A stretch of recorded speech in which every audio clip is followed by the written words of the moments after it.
Zone આપણા માટે ખતરનાક શા માટે છે કે આપણે ગેર વિસ્તાર છે તો આ લોકોએ આપણા વિસ્તારની અંદર જો આ ઇકો સેન્સિટિવ ઝોન લાગે તો આપણી માટે બધી રીતે ખતરારૂપ છે. આપણે વાહન 6 વાગ્યા પછી આપણે વાડીએ લઈને નહીં જઈએ શકીએ, આપણે ક્યાંય બહારથી માટીની લારી ભરીને ખેતરમાં નહીં નાખીએ શકીએ, આપણે માલઢોર ઇકો સેન્સિટિવ ઝોનની અંદર નહીં જઈએ શકીએ, આપણે આપણા ખેતરની બહાર કાંઈ પણ ખવણીઓ કાપવા નહીં જઈએ શકીએ. આવો બધો કાળો કાયદો લઈને આ સરકાર આવી છે તો આ સરકારની સામે આપણે બધા ગ્રામજનોએ એક અવાજે આનો વિરોધ કરવાનો છે. જે કાંઈ તમારાથી યથાશક્તિ આપણી પાસે સમય હોય તો સમય આપવાનો છે. પછી ગ્રામજનો એવું આયોજન કરી રહ્યા છે, અવનવા કાર્યક્રમો આપવા છે ઇકો સેન્સિટિવ ઝોનના વિરોધના. તો બાઇક રેલી લઈ અને અહીંથી મામલતદાર સુધી અમારે આવેદનપત્ર દેવા જવાનું થાય તો ગ્રામજનો ફરજિયાત ઘર દીઠ એક બાઇક લઈ અને આ રેલીમાં જોડાય એવી બધા પાસે અપેક્ષા કરું છું.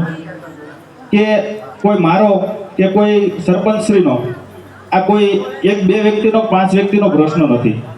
તમારો પ્રશ્ન છે, મારો પ્રશ્ન છે, તમારી આવનારી પેઢીનો પ્રશ્ન છે, આપણા બાળકોનો પ્રશ્ન છે. આજ આપણે જો કાંઈ અવાજ નહીં ઉઠાવીએ, આજ આપણે કંઈ નહીં કરીએ તો આપણા બાળકો આજની તારીખમાં ઘણી હોશિયાર થઈ રહ્યા છે, ગ્રેજ્યુએટ થઈ રહ્યા છે, બહુ શિક્ષિત છે, આવનારો જમાનો ટેકનોલોજી વાળો છે.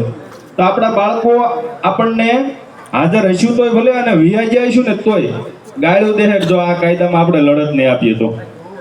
અમારા બાપા શું કરી ગયા, આવો કાયદાનો અમલવારી થઈ ગઈ, કાંઈ કર્યું નહીં તો આપણે આપણા છોકરાઓની ગાળું ખાવી જોઈએ જો આજ નહીં બોલીએ તો. એના માટે આપણે બધાએ એક અવાજે આની જેવડી લડત લડવી પડે એ આપણે લડવાની છે. બધાએ પૂરો સાથ સહકાર આપજો. અને માતાજીના સાનિધ્યમાં બેઠા છીએ તો આખું ગામ રામાબેનને માતાજીને એવી પ્રાર્થના કરો આ સરકારને બુદ્ધિ આપે કે આના મતથી તમે અહીંયા બેઠા છો સત્તા ઉપર, તમે કાંઈ બહુ મોટા નથી થઈ ગયા, લોકશાહી છે, અમારા મતદાનથી તમે અહીંયા ગયા છો તો અમારી માથે આવી ન થાવ, આવા કાયદા કાળા લઈ અને અમને હેરાન ના કરો એવી માતાજીને વિનંતી કરીએ કે આ લોકોને કંઈક સદબુદ્ધિ આપે અને આવા કાયદાને હટાવે.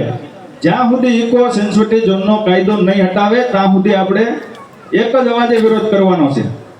અને જો વિરોધ નહીં કરીએ તો મેં તમને કીધું એમ સરપંચે તાકડે ઓલા છોકમાં બહુ ખુલ્લા શબ્દમાં કીધું કે વિરોધ કરજો ને મરી ગયા એમ માનજો, આવો શબ્દ વાપર્યો. ધન્યવાદ છે સરપંચશ્રીને. જો સરપંચશ્રી ઉપસરપંચશ્રી એની ટીમ આખી આ લડાઈમાં લડતી હોય તો એ કઈ ચૂંટણી લડી નથી બેઠા. આપણે એને બધાએ આપણા ગામના સૌભાગ્ય સમૃદ્ધ ચૂંટણી થઈ છે ને આપણે એને પદ હોપ્યું છે તો આજ આ કાર્યની અંદર એને આપણે રેઢા ન મૂકી દેવાય હાલો ભાઈ તમે સરપંચ છો તમારી રીતે તમારે લડવાનું છે નહીં. આપણી બધાની ફરજ છે, જેટલી એની ફરજ છે એટલી મારી તમારી બધાની નૈતિક ફરજ છે. આ કાયદાની સામે ચોક્કસપણે વિરોધ કરો. અને કોઈ એમ કહેતું હોય કે આ કાયદો ન હટે, હું કામ ન હટે ભાઈ? સ્માર્ટ મીટર લઈને આવ્યા હતા, વિરોધ થયો, ફકેલાઈ ગયો ને બધું. ત્યાર પછી આપણા પ્રોપર્ટી વિસ્તારમાં વંડીના પાયા નાખવા આવ્યા હતા, પિલોર નાખવા, આ સુધી અમારી હજ છે. વિક્રમભાઈ અને એ સાઈડના બધા ખેડૂતોએ એક સાથે અવાજ ઉઠાવ્યો અને વિરોધ કર્યો, બંધ થઈ ગયું. ભાઈ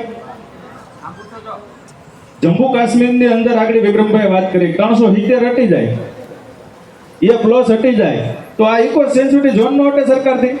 આ હટાવી નાખો, નકર આવનારા ભવિષ્યની અંદર ચૂંટણીનો બહિષ્કાર કરશું, મતદાનનો બહિષ્કાર કરશું અને ગામના બસ સ્ટેન્ડે બોર્ડ મારશું નેતાને નો એન્ટ્રી.